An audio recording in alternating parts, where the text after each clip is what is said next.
I walked out of Romano's Steakhouse. After paying only for my family's portion, leaving my extended family with a $6,300 bill. My sister Amanda had publicly announced I would cover everyone's meals at this upscale restaurant without asking me first. My father called me difficult when I protested. As I drove away with my wife Sarah and kids Emma and Tyler, my phone exploded with furious calls and texts from 17 family members who now faced financial ruin at the most expensive restaurant in downtown Chicago. 3 hours earlier, I had been looking forward to what Amanda described as a small family celebration for my recent promotion at MedTech Solutions. Working as a senior software engineer in Chicago's tech district, I had finally earned the lead developer position after 2 years of grinding through overtime and weekend projects.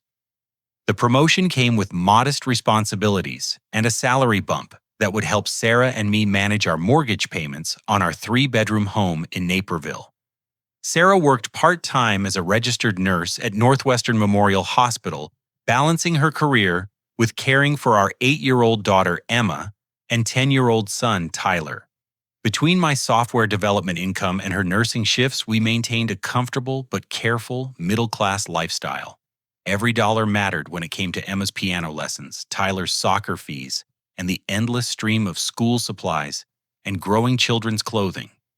Amanda had called me Tuesday morning, her voice bubbling with excitement, about organizing a family dinner to celebrate my achievement. She lived in our childhood home on the South Side, with our father Frank, a retired factory worker who had been struggling since our mother passed away 3 years ago. Amanda had been unemployed for 8 months collecting benefits while claiming to search for marketing positions that never seemed to materialize. For the past year, I had been quietly supporting Amanda through various financial emergencies. Her car needed new transmission work in February, costing me $900. Frank required dental surgery in April, and I covered the $1,200 copay his Medicare didn't handle.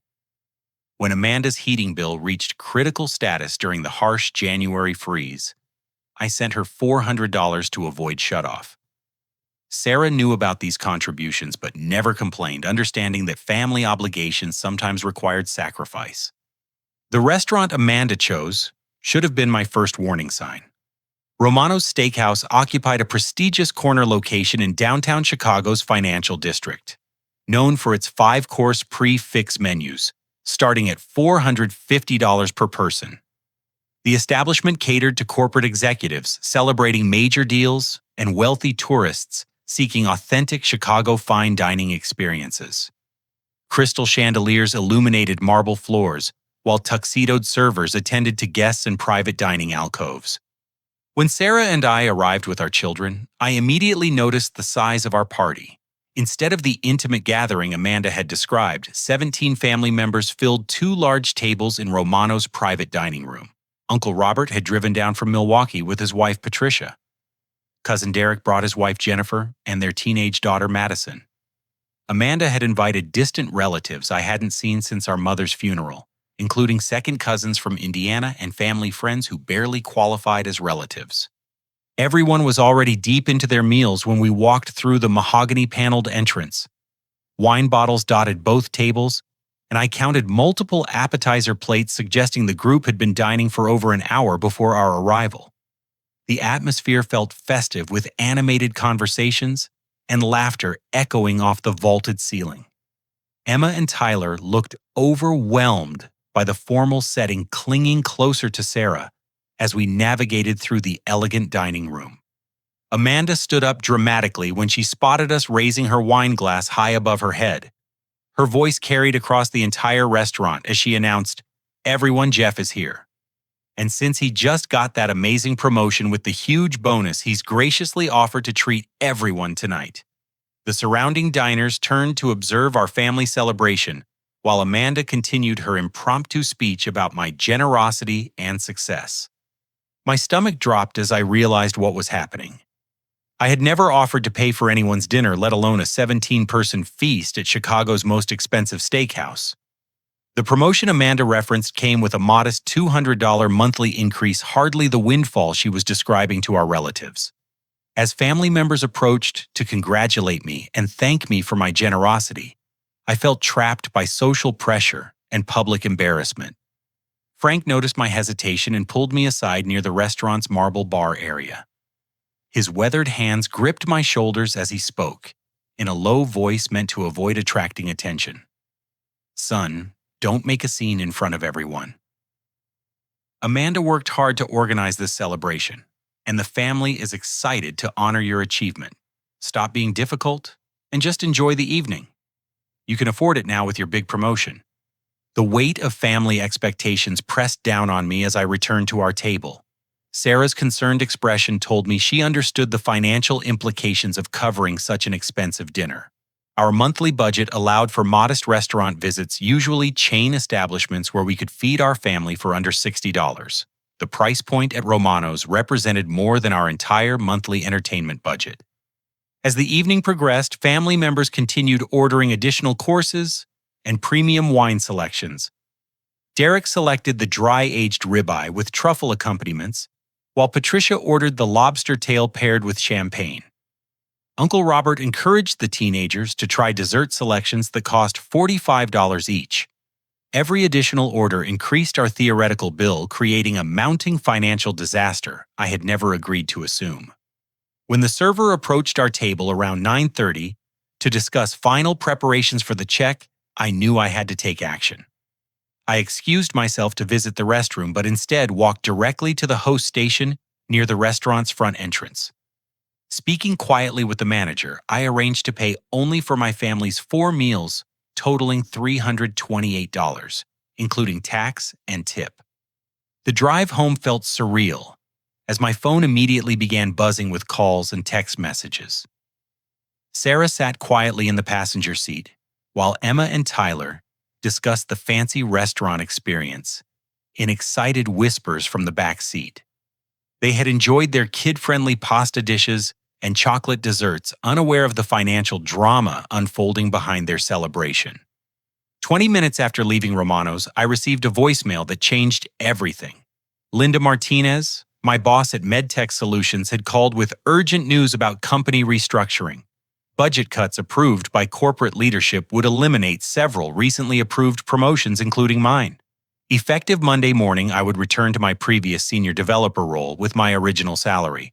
The promotion I supposedly received was actually conditional and temporary, subject to quarterly budget reviews I had never been informed about. My family's assumption about my increased wealth was not only wrong, but about to become devastating. I was potentially facing a salary reduction, while Amanda had just committed our relatives to thousands of dollars in restaurant expenses, based on her fictional version of my financial situation. The promotion that justified tonight's celebration had evaporated, leaving me responsible for cleaning up a mess I never created. As I pulled into our driveway in Naperville, Sarah finally spoke. Her voice carried a mixture of concern and frustration as she asked about the evening's events and our family's financial expectations. I realized that Amanda's public announcement had not only humiliated me, but potentially damaged relationships with relatives who believed I had deliberately abandoned them with an enormous bill they couldn't afford to pay. The evening that was supposed to celebrate my professional achievement had become a nightmare of financial manipulation and family betrayal. My sister had orchestrated a public trap that left me looking selfish, while she appeared innocent of any wrongdoing. The real question was whether Amanda had planned this outcome deliberately or simply acted without considering the consequences of her assumptions about my promotion. My phone buzzed continuously throughout the night, displaying 43 missed calls by 2 in the morning. Text messages flooded in from family members expressing outrage, disappointment, and financial panic. Aunt Patricia had started a group chat titled Jeff's Betrayal that included 19 participants, each adding their perspective on my alleged selfishness and ingratitude toward family, who had supposedly supported me throughout my career. The messages ranged from hurt confusion to outright anger. Uncle Robert wrote that he had driven 4 hours from Milwaukee, specifically to celebrate my success, only to be stabbed in the back when the bill arrived. Cousin Jennifer complained about having to use her emergency credit card to cover their portion, maxing out her available limit just 2 weeks before their daughter Madison's school trip payments were due. Amanda had immediately taken to social media, posting a lengthy Facebook status about being abandoned by her successful brother, who forgot where he came from. Her post included photos from the restaurant showing our extended family's celebration, followed by dramatic text describing her embarrassment when the server informed their table that I had left without paying. Within hours, the post received dozens of comments from family friends and distant relatives expressing sympathy for Amanda's situation and criticism of my behavior. Derek sent a particularly aggressive text message around midnight threatening to drive to my house and handle this personally if I didn't immediately transfer money to cover his family's portion of the dinner. His wife had already posted their own social media complaints about being financially ambushed by relatives who promised to pay but disappeared when the bill arrived. The public nature of their complaints meant that family, friends, and co-workers were now aware of our private financial dispute. Sunday morning brought no relief from the digital harassment. I discovered that Amanda had shared my personal cell phone number in the group chat, encouraging family members to call me directly about resolving the restaurant bill. Several relatives left voicemails describing their financial hardships and explaining why they couldn't afford their portions of the Romano's expenses. Sarah found me in our kitchen at 6 a.m, staring at my phone while coffee brewed in the background. Our conversation revealed the extent of my financial support for extended family over the past 3 years since our mother's death. I had become the unofficial family bank, providing emergency funds for car repairs, medical bills, wedding deposits, and utility shutoffs without ever requesting repayment or establishing clear boundaries. The pattern had started innocently enough after Mom passed away. Frank struggled with grief while managing fixed retirement income, so I helped with unexpected expenses like furnace repairs and property tax increases. Amanda's unemployment benefits barely covered her basic needs, leading to frequent requests for grocery money, gas funds, and assistance with insurance payments. Each individual request seemed reasonable and temporary, but the cumulative effect had drained our family savings account from $8,000 down to $3,400. Sarah had been quietly frustrated with my generosity for months, watching our children wear secondhand clothing from garage sales, while I funded family emergencies for relatives who never expressed gratitude or offered repayment. Emma's piano recital dress came from a thrift store, while I sent Amanda money for designer jeans she claimed were necessary for job interviews. Tyler played soccer in cleats that were too small because I had prioritized helping Derek with his car insurance payment over buying our son properly fitting equipment. Our monthly budget review revealed the harsh reality of our financial situation. Combined household income from my software development work and Sarah's part-time nursing covered our mortgage, utilities, groceries, and basic family expenses, with minimal remaining for savings or emergencies. The promotion that was supposed to provide an additional $200 monthly would have allowed for Emma's advanced piano lessons and Tyler's summer soccer camp modest improvements that now seemed impossible. The restaurant bill Amanda had created represented $6,300, nearly double our entire emergency savings account. Even if I wanted to help family members who couldn't afford their portions, doing so would financially devastate our household and potentially require borrowing money or using credit cards that would take years to repay. Monday morning brought an unexpected text message from Amanda that shifted my perspective on the entire situation. Instead of apologizing for the misunderstanding about my financial capacity, she wrote that she had embellished a little about my promotion details, but maintained that I should still help family members who were struggling with their restaurant bills. Her message suggested that she knew her public announcement was inaccurate, but believed family obligations required me to honor her commitments regardless. The casual tone of Amanda's admission triggered my suspicion about her recent behavior and financial awareness. I began reviewing my credit card statements from the past 6 months, looking for irregularities or unexplained charges that I might have overlooked during busy work periods. What I discovered in those statements would fundamentally change my understanding of my sister's character and intentions. Small transactions appeared consistently throughout the spring and summer months, charges I had assumed were legitimate purchases from stores I occasionally visited. A $67 charge at Target in March, followed by $89 at Best Buy in April, then $43 at a clothing boutique I had never heard of in May. When I added these suspicious transactions together, they totaled $2,800 in unauthorized spending. The pattern became clear when I cross-referenced the dates with Amanda's requests for emergency financial assistance. She had asked me for help with her electric bill the same week she charged $120 at Sephora Cosmetics. Her request for grocery money coincided with a $98 purchase at a trendy restaurant downtown. Amanda had been systematically using my credit card information to make personal purchases while simultaneously asking me for additional financial support for her supposed emergencies. The realization that Amanda had been stealing from me for months while manipulating family sympathy created a rage I had never experienced toward a family member. Her public announcement at Romano's wasn't just inconsiderate or presumptuous. It was the culmination of a long-term financial exploitation scheme designed to maximize the money she could extract from my accounts before I discovered her theft. But Amanda's credit card fraud was only the beginning of her deception. While searching through my financial records for additional unauthorized charges, I found documentation for a loan application I had never submitted.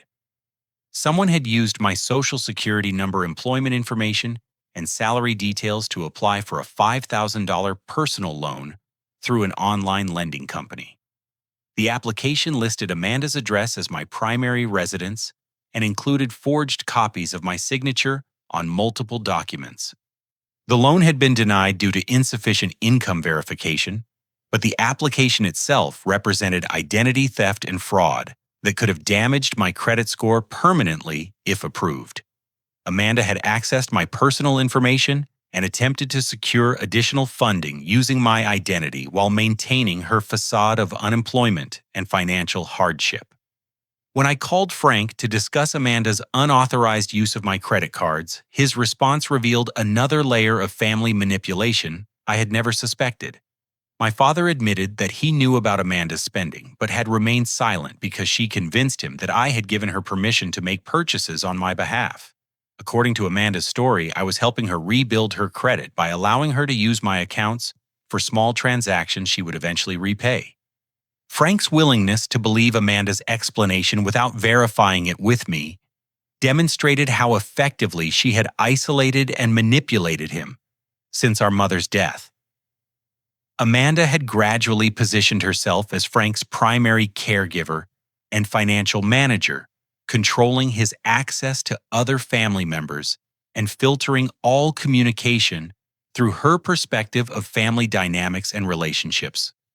The restaurant dinner at Romano's represented Amanda's attempt to publicly commit me to a financial obligation so large and humiliating that I would be forced to continue funding her lifestyle, rather than risk family relationships and social embarrassment. Her scheme depended on my unwillingness to confront family manipulation in public settings, where my reputation and character would be questioned by relatives who didn't understand the full context of her deception. But Amanda had miscalculated my tolerance for financial exploitation and public humiliation.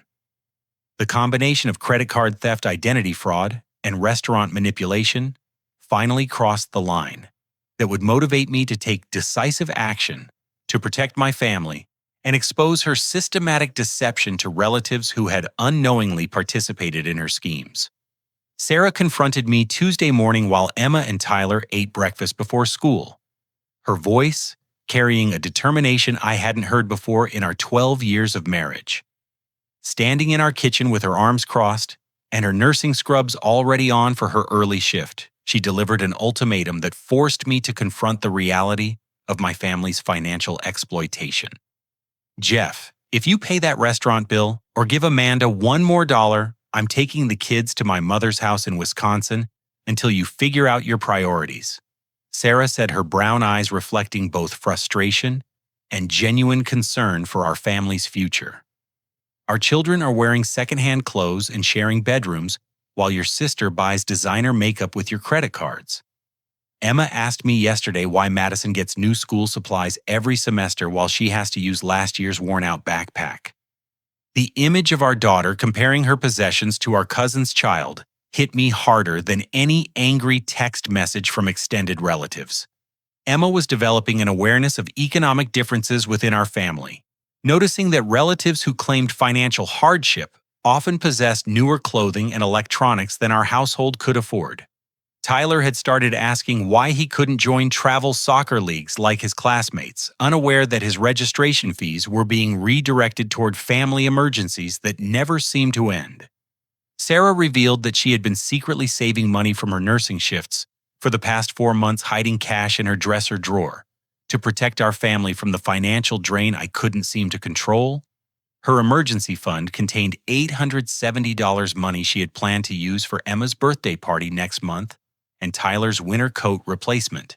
The fact that my wife felt compelled to hide money from me demonstrated how seriously Amanda's manipulation had damaged our household stability.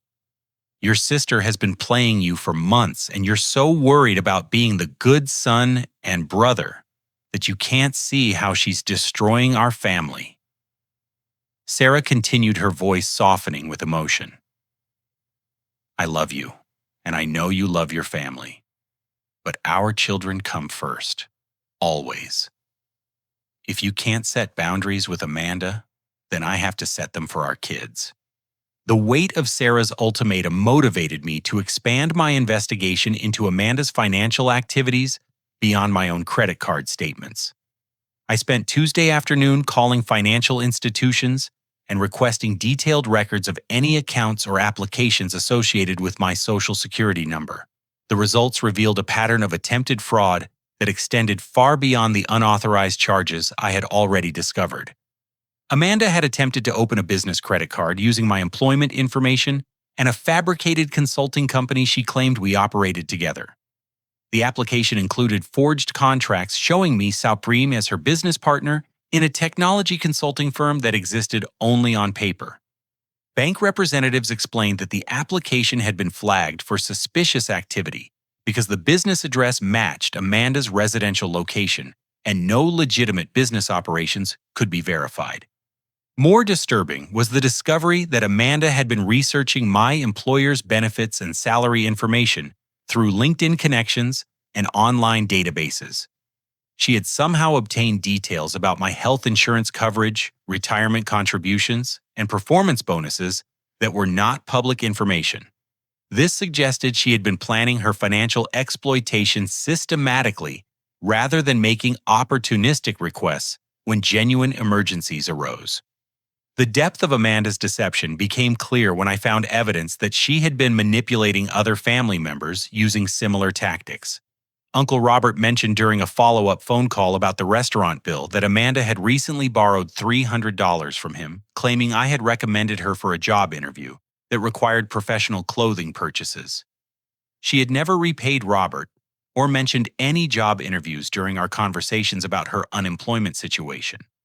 Cousin Derek revealed that Amanda had used my name as a reference for a credit card application, telling the bank that I would verify her employment status with the fictional consulting company she had created. Derek only learned about this when the credit card company called him by mistake, thinking he was me, based on similar contact information Amanda had provided. The application was eventually denied, but Amanda had attempted to use my reputation and family relationships to secure credit under false pretenses. Patricia shared that Amanda had been selling items from our mother's estate without consulting other family members, including jewelry and antique furniture that should have been distributed according to Mom's will. Amanda claimed she needed money for living expenses while searching for employment, but she had been purchasing luxury items and dining at expensive restaurants while portraying herself as financially desperate to family members who might provide assistance. The pattern that emerged showed Amanda systematically exploiting every family relationship and financial resource available to her while maintaining her public image as a struggling single woman deserving of sympathy and support. The restaurant dinner represented her most ambitious attempt to extract money from me, using public pressure and family expectations to force my compliance with financial obligations I had never agreed to accept. Wednesday evening brought the most shocking revelation of Amanda's deception when Detective Rebecca Torres from the Chicago Police Department called my cell phone. Amanda and her boyfriend Marcus had been under surveillance for several weeks as part of an investigation into organized identity theft and family financial fraud. Multiple families across the Chicago metropolitan area had reported similar patterns of manipulation involving fake business applications, unauthorized credit card usage, and elaborate social gatherings designed to pressure relatives into assuming expensive financial obligations. Marcus turned out to be a career criminal with warrants in Arizona and Nevada for running confidence schemes targeting family members of successful professionals. He had been coaching Amanda on advanced manipulation techniques while planning to use my stolen identity for larger financial crimes before disappearing from Illinois entirely. The restaurant dinner was actually a training exercise Marcus had designed to test Amanda's ability to publicly manipulate family relationships under pressure. Detective Torres explained that the investigation began when other families reported suspicious activities involving fake business partnerships and identity theft targeting siblings or relatives who had achieved financial stability. Amanda and Marcus represented one cell in a larger network of criminals who specialized in exploiting family trust and social obligations to commit financial fraud on a scale that often reached hundreds of thousands of dollars per victim. The detective requested my cooperation in gathering evidence for the criminal case against Amanda and Marcus, including recorded conversations and documentation of unauthorized transactions. She assured me that my family would be protected throughout the investigation, and that Amanda's arrest would prevent her from continuing to exploit relatives who remained unaware of her criminal activities. As I sat in our living room Wednesday night watching Emma practice piano while Tyler completed his homework, I realized that Amanda's manipulation had been threatening not just our family's finances, but our children's sense of security and stability. Sarah's ultimatum had forced me to choose between enabling my sister's criminal behavior and protecting the people who depended on me most. The decision became clear when Detective Torres called back with urgent news that would accelerate the timeline for confronting Amanda directly. Marcus and his associates had escalated their plans and were preparing to implement the final phase of their scheme within the next 48 hours. If I wanted to protect my family and help law enforcement arrest the people who had been systematically exploiting us, I needed to act immediately. The time for hoping Amanda would voluntarily change her behavior or seek legitimate employment had passed. She had chosen to partner with criminals who viewed our family relationships as resources to be exploited for financial gain. The only way to stop her destructive behavior and protect other potential victims was to cooperate with law enforcement and accept that my sister had become someone I no longer recognized or trusted. Thursday afternoon, I drove to our childhood home on the South Side to confront Amanda face to face, wearing the recording device Detective Torres had provided, and carrying printed evidence of all the fraudulent transactions I had discovered. The familiar red brick house looked smaller than I remembered, with peeling paint around the window frames and an overgrown lawn that Frank had once maintained with meticulous pride. Amanda answered the door wearing expensive clothes I didn't recognize, including designer jeans and a leather jacket that must have cost several $100s. Her casual attitude suggested she wasn't concerned about the financial chaos she had created for our family or the restaurant bill that had left relatives scrambling to cover unexpected expenses. She invited me inside with a bright smile, as if nothing had changed between us since the Romanos incident. The living room looked different than during my previous visits, with new electronics and furniture that seemed inconsistent with Amanda's claims of unemployment and financial hardship. A large flat-screen television dominated one wall, while expensive throw pillows and decorative items suggested someone with disposable income rather than a person struggling to pay basic utility bills. I was wondering when you'd come by to talk about the restaurant situation. Amanda said, settling into a new leather recliner that probably cost more than our monthly mortgage payment. I know some family members are upset about the bill, but I figured you'd want to help them out since they're struggling financially, and you just got that big promotion. Her continued insistence that I had received a substantial promotion despite our previous conversation about my modest salary increase revealed how disconnected Amanda had become from reality. She seemed genuinely convinced that I was withholding financial assistance from family members out of selfishness, rather than legitimate financial constraints. Amanda, I need to ask you directly about some charges on my credit cards that I didn't authorize. I said, pulling out the printed statements that documented her unauthorized spending. There are transactions totaling over $2,000 from stores and restaurants that I never visited. Do you know anything about these charges? Her response confirmed my suspicions about her criminal activities.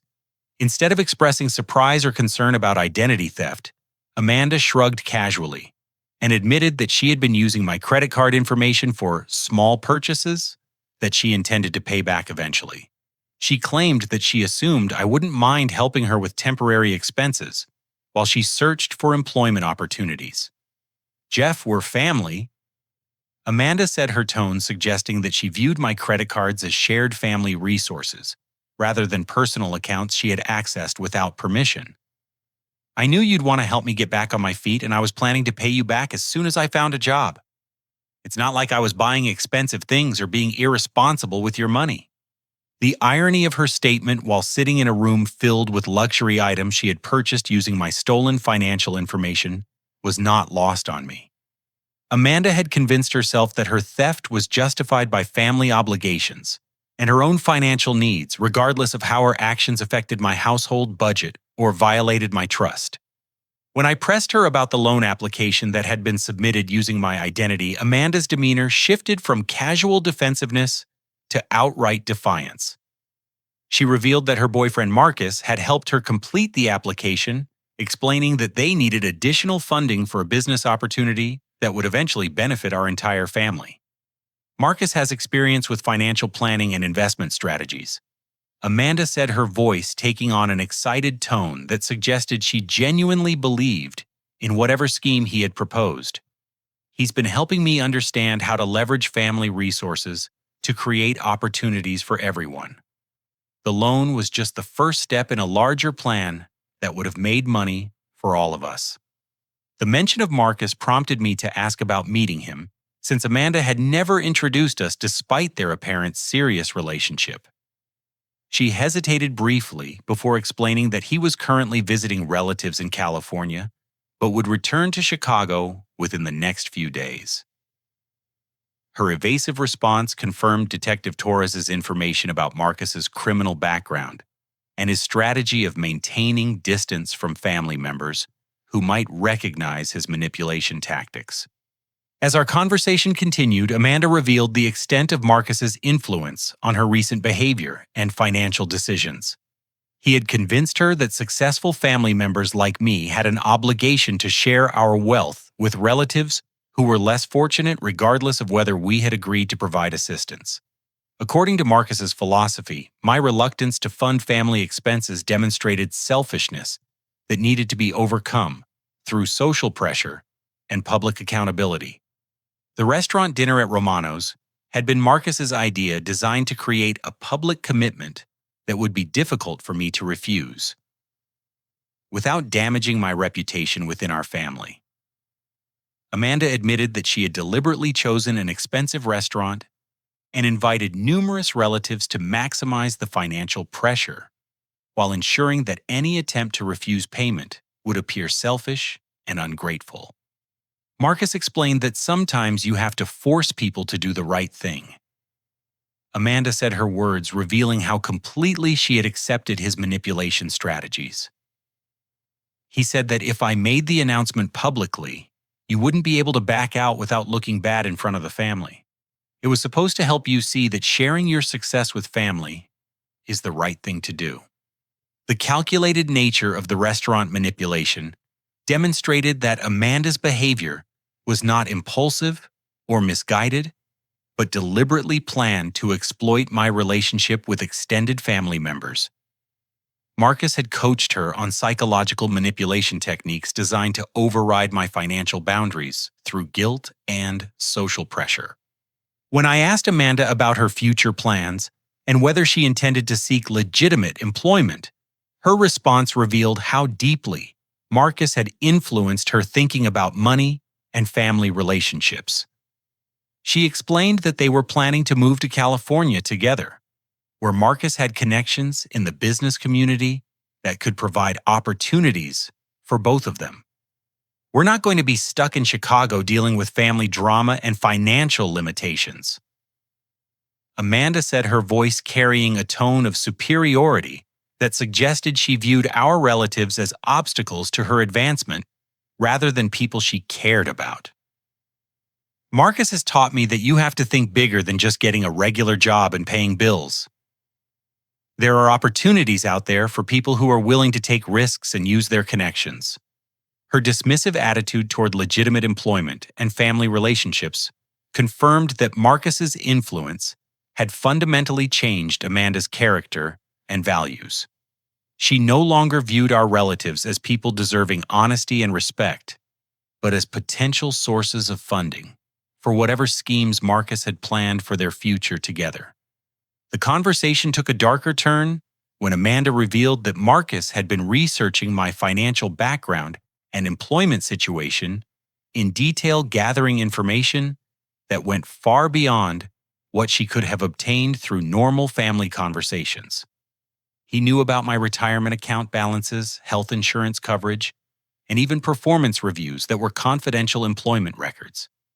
Marcus is really good with research and financial planning, Amanda said, apparently unaware that his information gathering represented illegal invasion of privacy and potential preparation for identity theft.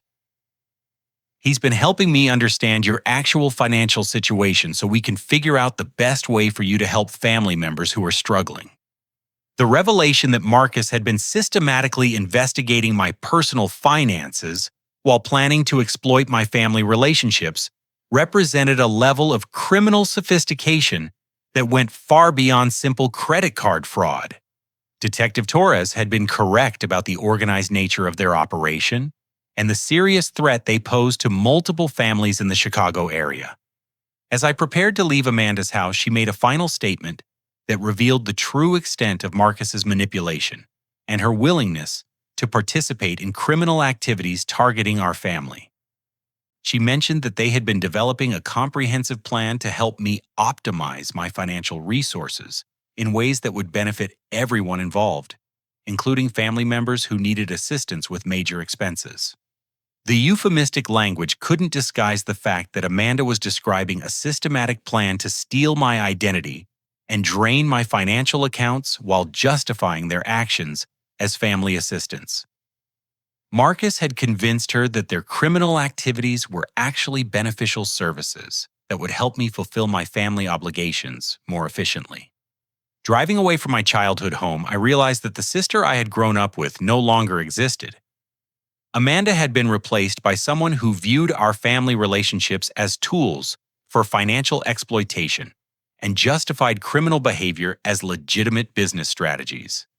The recording device had captured enough evidence to support Detective Torres's investigation, while protecting me from any future manipulation attempts.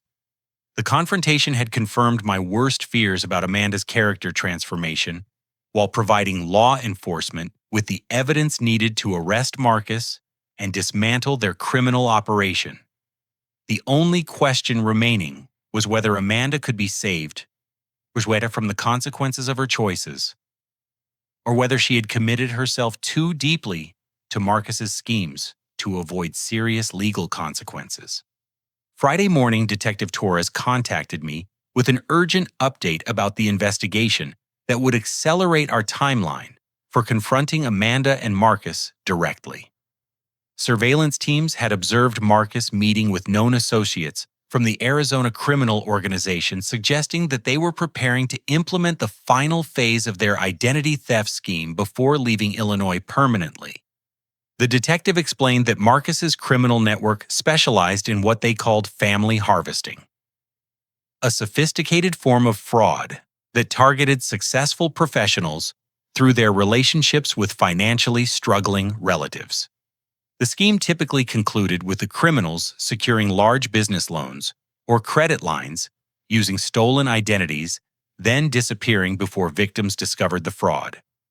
"We need to move quickly before they complete their exit strategy," Detective Torres said during our phone conversation. "Marcus has been researching your employment benefits and credit history in preparation for applying for a substantial business loan using your identity. Once that loan is approved, they'll disappear with the money, leaving you responsible for debt that could take decades to repay." The detective's plan required me to participate in a controlled confrontation where Marcus and Amanda would be encouraged to reveal their criminal intentions while wearing recording devices provided by law enforcement. The goal was to gather evidence of their conspiracy while protecting other potential victims from similar exploitation. Saturday afternoon brought the family meeting that Patricia had organized to discuss the restaurant bill and attempt to resolve the financial conflict between me and relatives who couldn't afford their portions of the Romano's dinner. Patricia had rented a community room at the local library, hoping that a neutral location would encourage productive conversation about family financial responsibilities and mutual support. 17 family members attended the meeting, creating an atmosphere of tension and expectation that reminded me of holiday gatherings, where old grievances surfaced alongside traditional celebrations. Uncle Robert sat with his arms crossed, still angry about the 4-hour drive to Chicago and the unexpected restaurant bill that had strained his retirement budget. Derek avoided eye contact, while Jennifer whispered complaints about their credit card debt and Madison's upcoming school expenses. Frank looked confused and overwhelmed by the family conflict, uncertain about how to mediate between his children while maintaining relationships with extended relatives who had supported him since our mother's death. His loyalty was divided between defending Amanda's behavior and acknowledging the financial hardship she had created for family members who trusted her judgment about restaurant expenses and my ability to pay. Amanda arrived 30 minutes late with Marcus and 2 men I didn't recognize immediately, changing the dynamics of what was supposed to be a private family discussion. Marcus appeared to be in his late 30s with expensive clothing and confident body language that suggested someone accustomed to controlling social situations through manipulation and intimidation. "Sorry we're late," Amanda announced as they found seats near the back of the community room. Marcus wanted to bring some business associates who understand family financial planning and can help us resolve this misunderstanding about the restaurant bill and Jeff's obligations to help relatives who are struggling. The presence of unknown men at a private family meeting created immediate discomfort among relatives who had expected an intimate conversation about money and relationships. Patricia looked confused about their involvement, while Derek appeared suspicious of their intentions and qualifications to participate in our family discussions. Marcus immediately took control of the conversation, introducing himself as Amanda's business partner and explaining that they had developed a comprehensive plan to address family financial needs while optimizing my resources for maximum benefit to everyone involved. His presentation used corporate language and investment terminology that sounded impressive, but lacked specific details about actual business operations or revenue sources. Jeff has been blessed with professional success and financial stability that creates opportunities to help family members achieve their goals and overcome temporary hardships. Marcus said, his voice carrying the polished confidence of someone experienced in manipulation tactics. "What we're proposing is a structured approach to family financial cooperation that benefits everyone while ensuring that Jeff's generosity is recognized and appreciated appropriately." His proposal involved me providing funding for various family projects and business opportunities that would supposedly generate returns, allowing relatives to become financially independent while repaying their initial assistance. The plan included loans for Derek's small business expansion funding, for Patricia's real estate investments, and support for Frank's home improvements that would increase property values.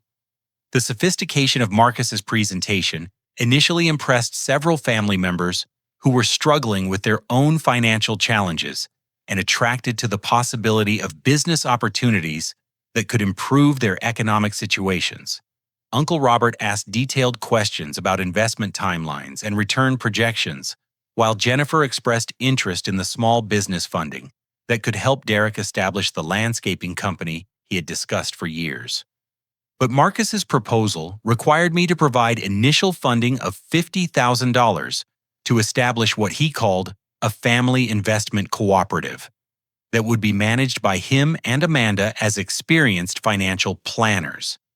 The money would be used to secure business loans and investment opportunities that would benefit all participants while generating management fees for their consulting services. The beauty of this approach is that Jeff gets to help his family while building wealth for everyone involved. Marcus continued his presentation, becoming more aggressive as he sensed skepticism from some family members. Instead of just paying restaurant bills or covering emergency expenses, we're talking about creating long-term financial security for the entire extended family. When I politely declined to participate in his investment scheme, Marcus's demeanor shifted from persuasive to confrontational.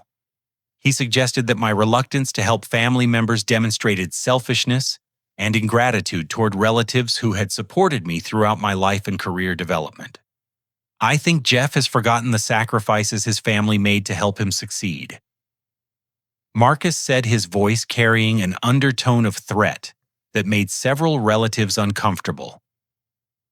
Maybe he needs to be reminded about his obligations to people who believed in him when he was struggling to establish himself professionally. The implicit threat in Marcus's statement prompted me to activate the recording device Detective Torres had provided while remaining calm and professional in my response. I explained that my financial situation didn't support the level of family assistance he was proposing, and that I preferred to help relatives through direct emergency assistance rather than investment schemes requiring large upfront payments. Marcus's response revealed the true nature of his intentions and the criminal organization he represented. He claimed that he had documentation showing me as a co-owner of a consulting business that had already secured contracts, requiring immediate funding to fulfill client obligations. According to his fabricated story, I was legally obligated to provide business capital or face breach of contract lawsuits that could damage my professional reputation and personal finances. Jeff signed partnership agreements establishing our business relationship and his financial responsibilities. Marcus said producing documents that appeared to contain my forged signature and employment information. He can't just walk away from legal obligations because he's having second thoughts about family business partnerships. The documents Marcus presented were sophisticated forgeries that included letterhead from fictional clients and contract terms that would have required me to provide substantial funding for business operations I had never agreed to support. His plan involved using these fake contracts to justify demands for money while threatening legal action if I refused to honor agreements I had never signed. When I pointed out that I had never signed any business partnership agreements or authorized the use of my name for consulting services, Marcus became increasingly aggressive and suggested that my denial was an attempt to avoid family responsibilities through legal technicalities. Your sister has been working hard to establish business opportunities that benefit everyone in your family, Marcus said, his voice becoming louder and more confrontational. If you're going to abandon your commitments and leave Amanda to handle the financial consequences alone, then maybe your family needs to understand what kind of person you really are.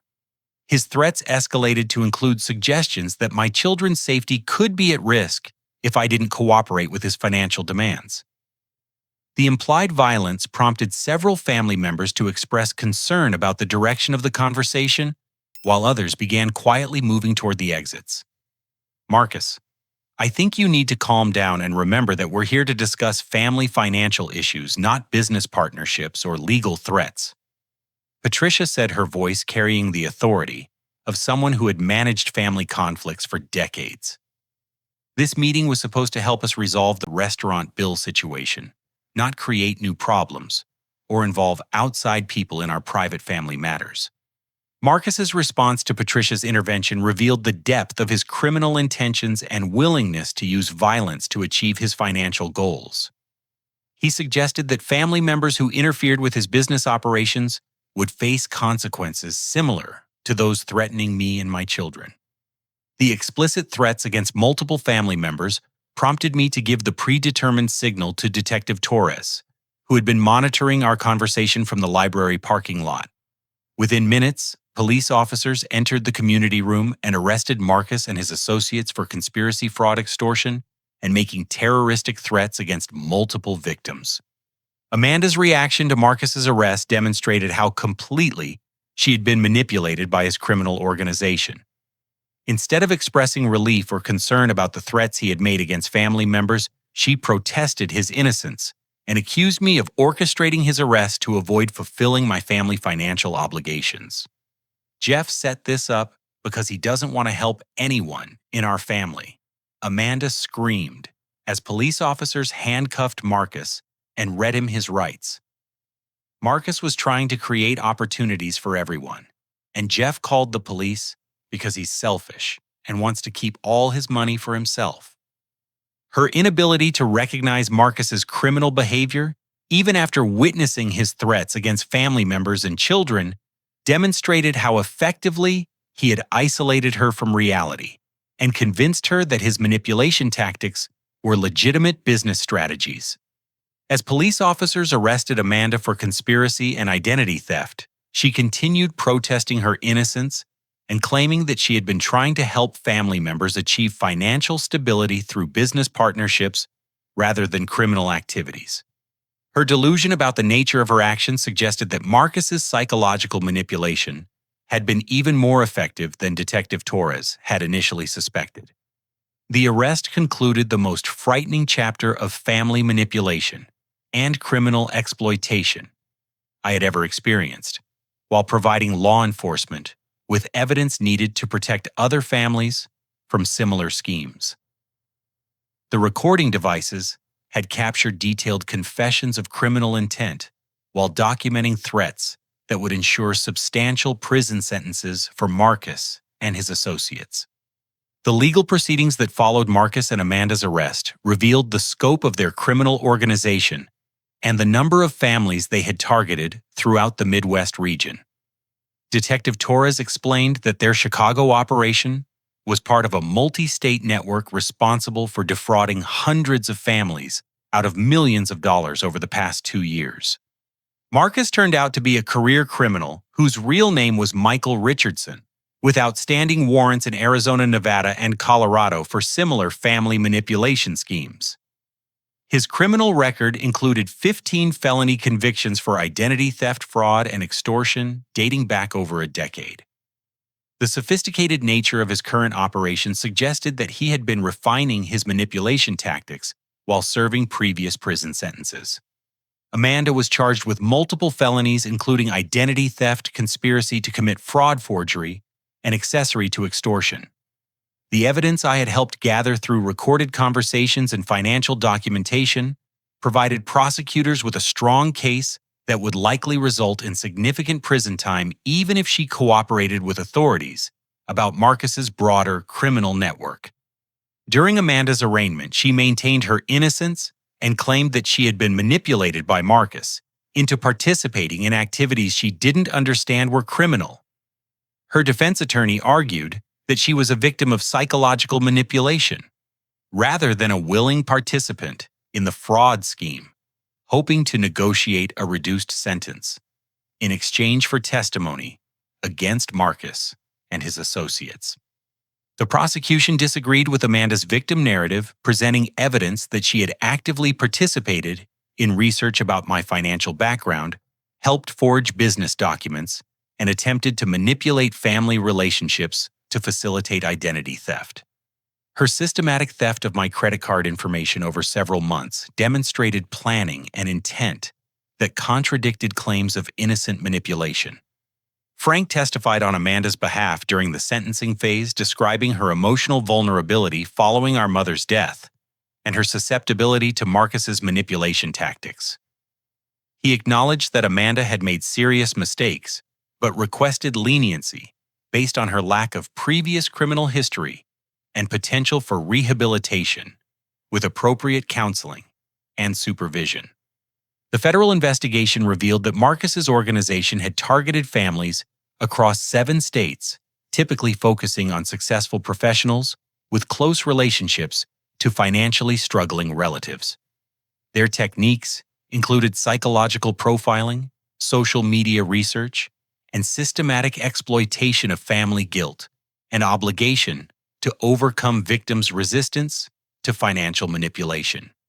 My cooperation with law enforcement helped identify 12 other families who had been targeted by similar schemes, leading to additional arrests and recovery of stolen funds that totaled over $2 million. The FBI credited my willingness to participate in recorded conversations and provide detailed financial documentation as crucial evidence that dismantled the entire criminal network.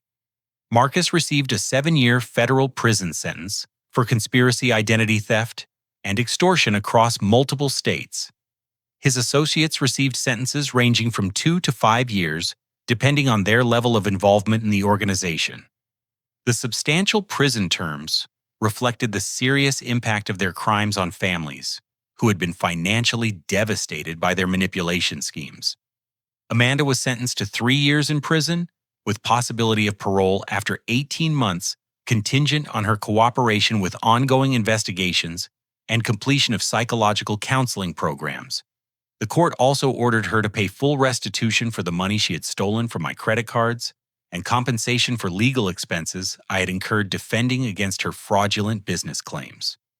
The restitution process proved more complicated than expected because Amanda had spent most of the stolen money on luxury items and living expenses rather than investing it in recoverable assets. However, her cooperation with federal investigators helped recover funds from other victims and led to seizure of assets that Marcus's organization had accumulated through their criminal activities. My credit report was restored to excellent status after the financial institutions involved recognized me as a victim of identity theft rather than a careless account holder. The banks reversed all unauthorized charges and provided enhanced monitoring services to prevent future fraudulent activities. My credit score actually improved due to fraud victim protections that removed negative impacts from the disputed transactions. The legal resolution provided closure for our family while establishing clear boundaries about financial assistance and mutual respect that would prevent similar manipulation in the future. Frank began attending therapy to process the psychological manipulation he had endured and develop healthier communication patterns with his remaining children. Extended family members who had been pressured about the restaurant bill received detailed explanations about Amanda's criminal activities and the fraudulent nature of her claims about my financial capacity. Uncle Robert, Derek, Patricia, and other relatives expressed apologies for their angry responses to the Romanos' incident and acknowledged that they had been manipulated by Amanda's false information about my promotion and bonus. The family established new protocols for financial requests and emergency assistance that required direct communication with me rather than relying on third-party intermediaries who might have ulterior motives. We created written guidelines about reasonable expectations for family support while maintaining respect for individual household budgets and priorities. Patricia organized a genuine family gathering 3 months after Amanda's conviction, where everyone contributed food and paid their own expenses while celebrating our survival of the criminal manipulation that had threatened to destroy our relationships. The contrast with the Romanos' dinner was striking, as relatives expressed gratitude for honest communication and mutual respect, rather than expectations of financial exploitation. Frank made remarkable progress in therapy and began developing independent social relationships that reduced his dependence on Amanda's approval and emotional support. He joined a senior center where he discovered interests in woodworking and volunteer activities that provided purpose and community connections he had been missing since our mother's death. The most unexpected positive outcome of the legal proceedings was the recognition I received from the FBI for my cooperation in dismantling a criminal organization that had been operating successfully for several years. Agent Sarah Mitchell explained that family manipulation schemes were difficult to investigate because victims often felt ashamed or conflicted about reporting relatives who claimed to be helping them.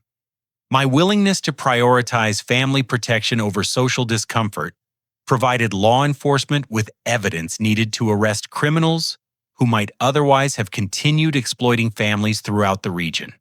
The recordings and financial documentation I provided became training materials used to educate other law enforcement agencies about sophisticated family fraud techniques.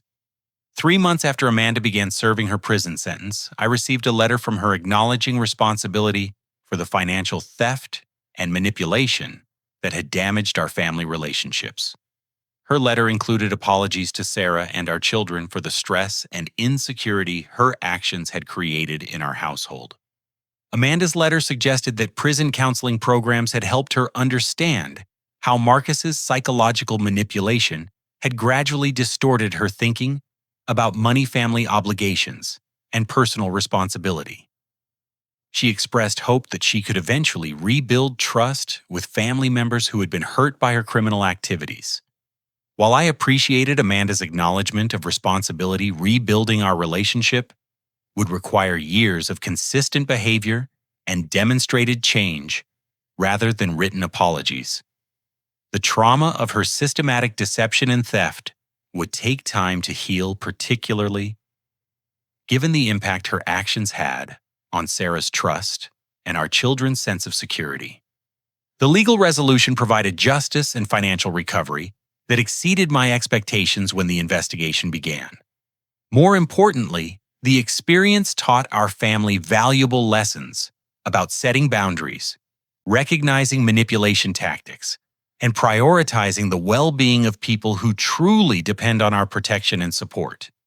6 months after Amanda's conviction, our family had established new patterns of communication and mutual support that strengthened our relationships while protecting against future manipulation. Sarah and I renewed our commitment to transparent financial planning that prioritized our children's needs and long-term security over extended family obligations that could compromise our household stability.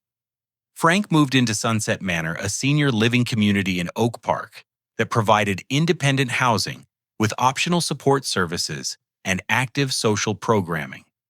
His decision to leave the family home represented emotional growth and recognition that his dependence on Amanda had prevented him from developing healthy relationships with neighbors and community members who shared his interests and values. The transition to senior living proved beneficial for Frank's mental health and social development in ways we hadn't anticipated. He discovered talents for painting landscapes and teaching woodworking classes that provided purpose and recognition from peers who appreciated his craftsmanship and patient instruction methods. His weekly phone calls focused on positive activities and friendships rather than family conflicts or financial concerns. Emma and Tyler learned valuable lessons about integrity and family boundaries through age-appropriate conversations about Amanda's choices and consequences. We explained that loving family members sometimes requires saying no to requests that would hurt other people or encourage bad behavior. The children developed understanding that genuine care involves protecting people from harmful decisions rather than enabling destructive patterns. Emma's confidence improved dramatically when we enrolled her in advanced piano lessons that her previous budget constraints had made impossible. Her musical talents flourished with proper instruction and a quality instrument that replaced the old keyboard she had been using for practice. Tyler joined the travel soccer league he had been wanting to participate in, developing athletic skills and friendships with teammates whose families appreciated his character and work ethic. Sarah returned to full-time nursing at Northwestern Memorial Hospital, accepting a supervisory position that increased her income while providing professional satisfaction and career advancement opportunities. Her decision reflected renewed confidence in our family's financial stability and her trust that I would maintain healthy boundaries with relatives who might request assistance beyond our capacity to provide. My promotion at MedTech Solutions was reinstated permanently after Linda Martinez advocated with corporate leadership about my character and professional performance during the personal crisis. The company's management recognized that my handling of family manipulation, while maintaining work quality, demonstrated leadership potential that warranted additional responsibilities and compensation. The promotion came with increased oversight of software development projects and mentorship responsibilities for junior programmers who benefited from my experience with complex problem-solving and ethical decision-making. My colleagues expressed respect for my willingness to take difficult stands when family pressure conflicted with legal and moral obligations. Extended family relationships improved significantly once relatives understood the full context of Amanda's manipulation and the criminal nature of her activities. Uncle Robert apologized for his angry reaction to the restaurant bill and acknowledged that Amanda had deliberately misrepresented my financial situation to justify her expensive dinner planning. Derek and Jennifer expressed gratitude for my protection of their family from Marcus's criminal organization, recognizing that their involvement in his investment schemes could have resulted in financial devastation, far exceeding their portion of the Romano's dinner bill. Derek successfully launched his landscaping business using legitimate small business loans and his own savings rather than funding from questionable sources. Patricia became a family advocate for financial literacy and fraud prevention, sharing our experience with community organizations and senior centers to help other families recognize manipulation tactics before they became victims of similar crimes. Her presentations emphasized the importance of verifying financial claims and maintaining communication with all family members rather than relying on single sources for information about relatives' circumstances. The restaurant industry connection from our Romano's experience led to an unexpected opportunity for community service when I began volunteering with the Chicago Restaurant Association's program for preventing customer financial fraud. My experience provided insights about how sophisticated criminals use social situations and family dynamics to manipulate payment responsibilities and exploit generous customers. 9 months after the legal proceedings concluded, I received notification that Marcus's criminal organization had been completely dismantled, with 17 additional arrests across multiple states. The investigation had recovered over $4 million in stolen funds and prevented estimated additional losses of $12 million through early detection of planned fraud schemes. Agent Mitchell contacted me about participating in federal law enforcement training programs, where my experience could help other investigators understand family manipulation techniques and develop strategies for protecting victims who might be reluctant to report relatives engaged in criminal activities. The opportunity represented a way to transform our painful experience into protection for other families facing similar threats. Amanda's parole eligibility hearing was scheduled for the following spring contingent on her completion of counseling programs and demonstration of behavioral changes that would support successful reintegration into society. Her letters from prison suggested progress in understanding how her choices had damaged family relationships and recognition of responsibility for the consequences of her criminal activities. While I hoped for Amanda's rehabilitation and eventual reconciliation with our family, rebuilding trust would require years of consistent behavior and demonstrated commitment to honest communication and legal conduct.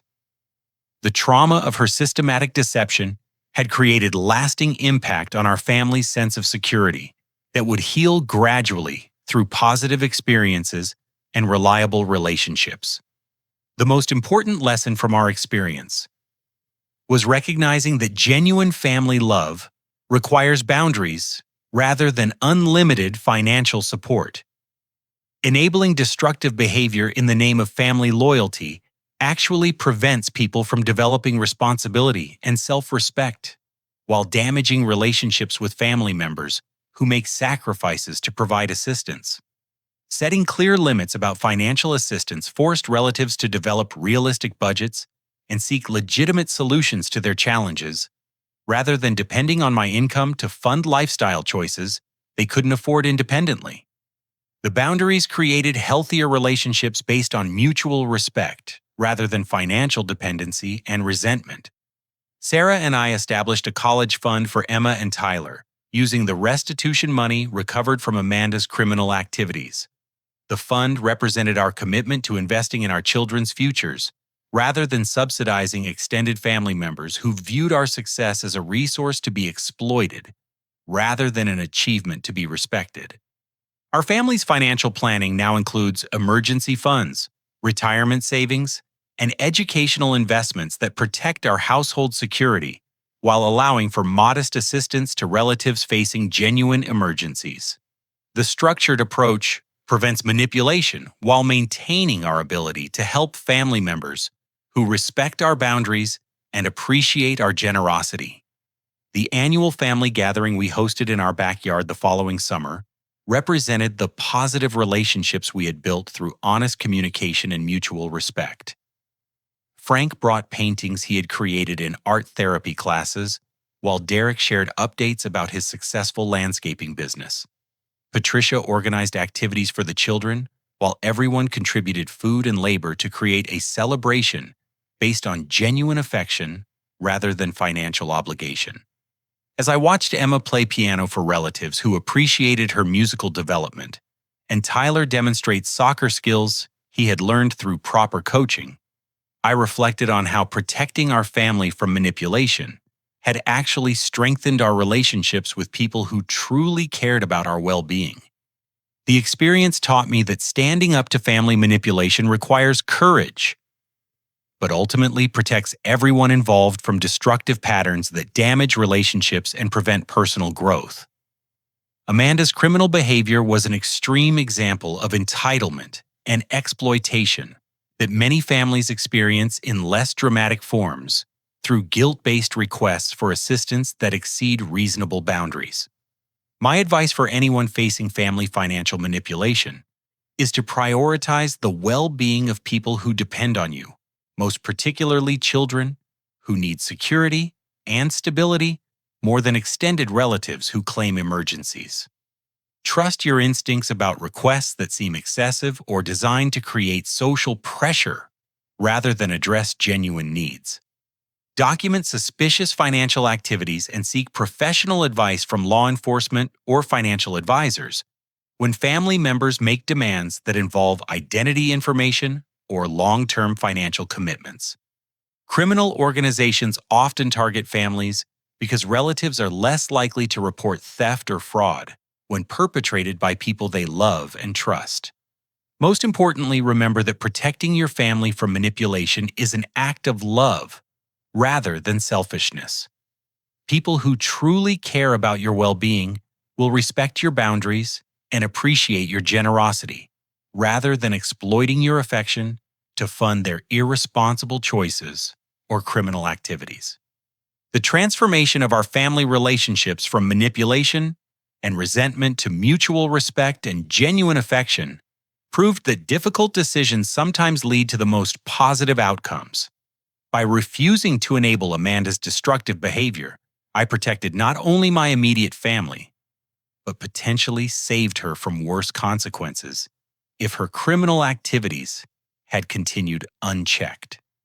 Have you ever experienced family members who tried to manipulate your generosity or success for their own benefit? How did you handle situations where relatives made demands that exceeded your ability or willingness to provide assistance? I would love to hear your experiences in the comments below. And if this story helped you recognize warning signs of family manipulation, please like this video and share it with others who might benefit from understanding these dynamics. Thank you for taking the time to listen to my family's journey through financial manipulation and legal resolution. I hope our experience provides insights that help protect your relationships and teach valuable lessons about setting healthy boundaries with people you love. Remember that genuine family support requires mutual respect and honest communication, rather than unlimited financial sacrifice.